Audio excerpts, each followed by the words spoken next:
Gilla dalla redazione di Milano 18:08.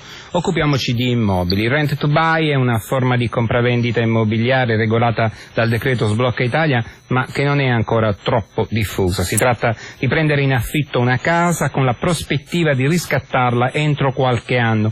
Una parte dell'affitto pagato, che normalmente però è un po' più alto del solito, si trasforma in capitale anticipato.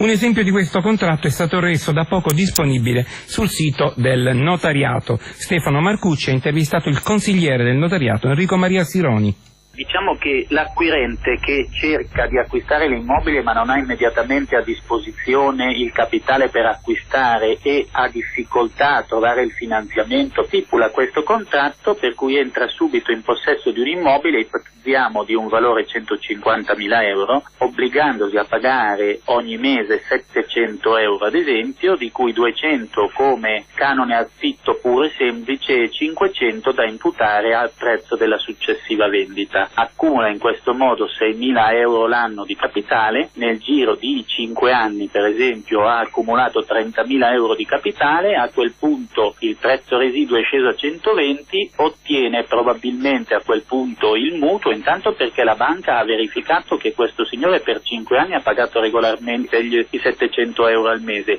e poi perché siamo scesi al di sotto del tetto dell'80% che è un tetto stabilito dalla legge per poter finanziare il mutuo. Il rischio per il proprietario è di non vendere, perché l'inquilino, potenziale acquirente, può ripensarci da un momento all'altro. Esatto, è pur vero che se il venditore è un imprenditore, un costruttore che si trova a far fronte al problema dell'invenduto, meglio avere un affitto che mi consente di cominciare a rientrare finanziariamente con una prospettiva interessante di vendita tra qualche anno, che tenere l'immobile vuoto. In caso l'immobile non venga venduto, il proprietario trattiene tutta la somma, non solo la parte che era di locazione pura e semplice, ma anche quella che andava in conto capitale. Questo non è una verità assoluta. È previsto che in caso di conclusione del contratto senza il trasferimento dell'immobile per mancato acquisto ci sia il rimborso di una quota che deve essere predefinita, e naturalmente c'è margine per la contrattazione delle parti.